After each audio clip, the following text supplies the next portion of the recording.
کون تھے مصعب بن عمیر، کون تھے عثمان غنی، کون تھے سعد ابن ابی وقاص، قریش کے اعلیٰ گھرانوں کے چشم و چراغ نوجوان، وہ آ رہے ہیں محمد کے ہاتھ پر بیعت کر رہے ہیں، اسلام لا رہے ہیں صلی اللہ علیہ وسلم۔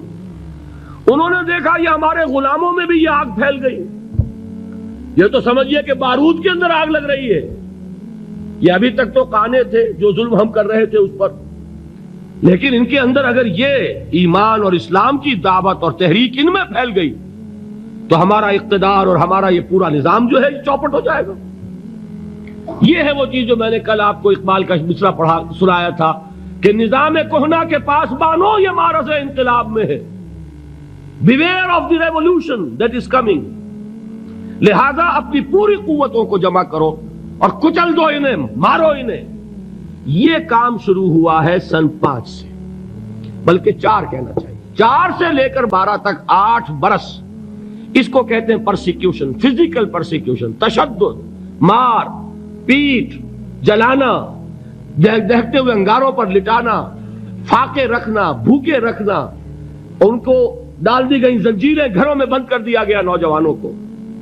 حضرت عثمان کو چچا نے ان کے ایک چٹائی کے اندر لپیٹا اور دھونی دے دی، دم گھٹ رہا ہے، جان نکل رہی ہے۔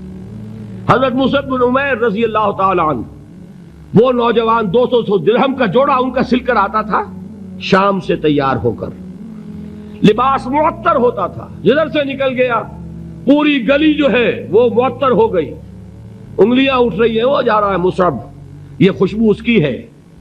اس مصعب کے ساتھ کیا سلوک کیا؟ باپ تو مر چکا تھا، ماں نے پالا تھا، دولت بہت چھوڑ کر گیا تھا باپ، لہذا ماں نے بڑے ناز و نام میں پالا، بڑے لاڈ پیار میں، 200 درہم کا جوڑا تیار ہو رہا ہے۔ لیکن یہ کہ آپ کو معلوم ہے عرب کے اس معاشرے میں عورت کی کوئی حیثیت نہیں تھی، ماں کا اختیار نہیں تھا، چچا تھا اب سربراہ خاندان کا۔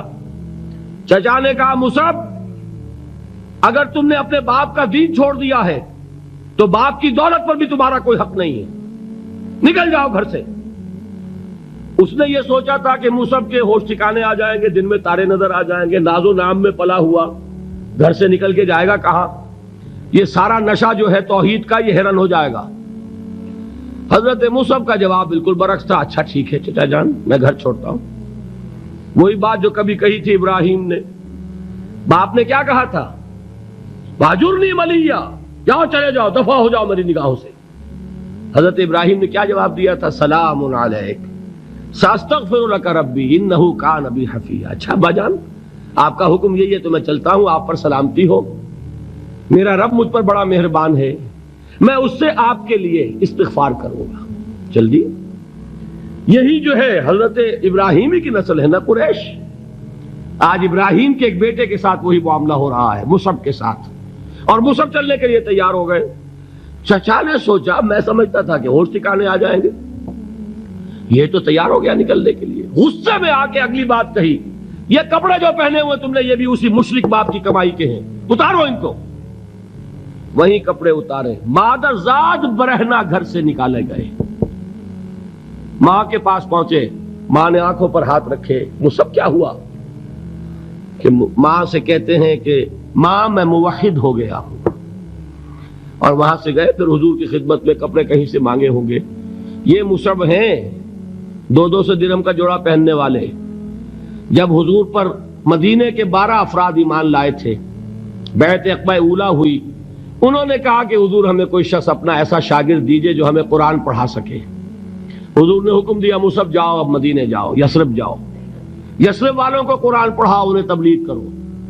مصعب گئے ہیں وہاں، 1 سال کی کمائی 75 افراد لا کر حضور کے جھولی میں اگلے سال ڈال دیے کہ حضور یہ میری 1 سال کی کمائی ہے۔ 72 مرد 3 عورتیں، انہوں نے وہ بیعت کی تھی، بیعت عقبہ ثانیہ، جس کے الفاظ کل میں نے آپ کو سنائے تھے، بایعنا رسول اللہ صلی اللہ علیہ وسلم علی السمع والطاعت فی العسر والیسر والمنشط والمکرہ وعلی اثرۃ علینا وعلی لا ننازع الامر اہلہ وعلی ان نقول بالحق اینما کنا لا نخاف فی اللہ لومۃ لائم۔ یہ 72 مرد تھے مدینے کے جنہوں نے یہ بیعت کی، پھر انہوں نے ریکویسٹ کی کہ حضور اب آپ ہمارے ہاں تشریف لائیے، ہم اگر یہ مکے والے وہاں حملہ کریں گے تو ہم آپ کی حفاظت کریں گے جیسے کہ اپنے اہل و عیال کی کرتے ہیں۔ بہرحال وہ مصعب بن عمیر ہیں جو غزوہ احد میں شہید ہوئے، اور جب شہید ہوئے تو ان کے جسم پر صرف ایک چادر تھی۔ ایک بات تو یہ نوٹ کیجئے، موضوع سے ذرا بات تھوڑی ادھر ادھر جا رہی ہے، لیکن یہی چیزیں ہیں اصل میں کہ جو ہمارے دلوں کو منور کرنے والی ہیں نور ایمان سے۔ وہ علم بردار تھے غزوہ احد میں، جھنڈا مسلمانوں کا ان کے پاس تھا۔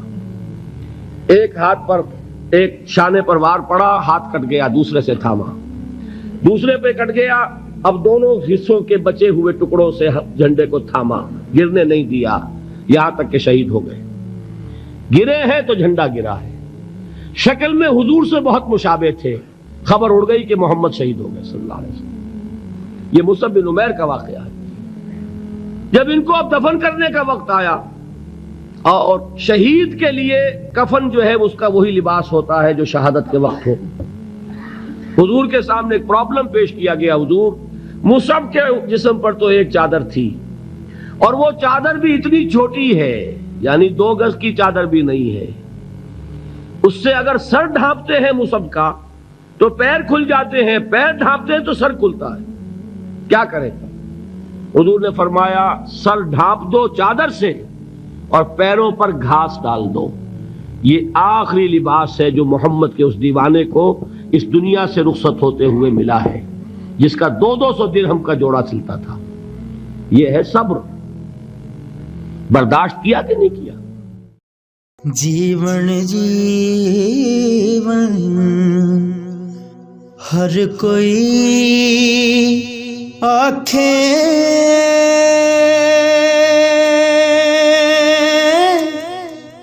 موت کھڑی سر اتے،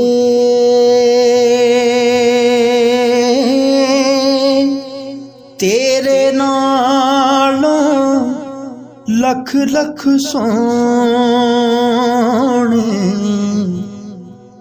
خاک اندر جا ستے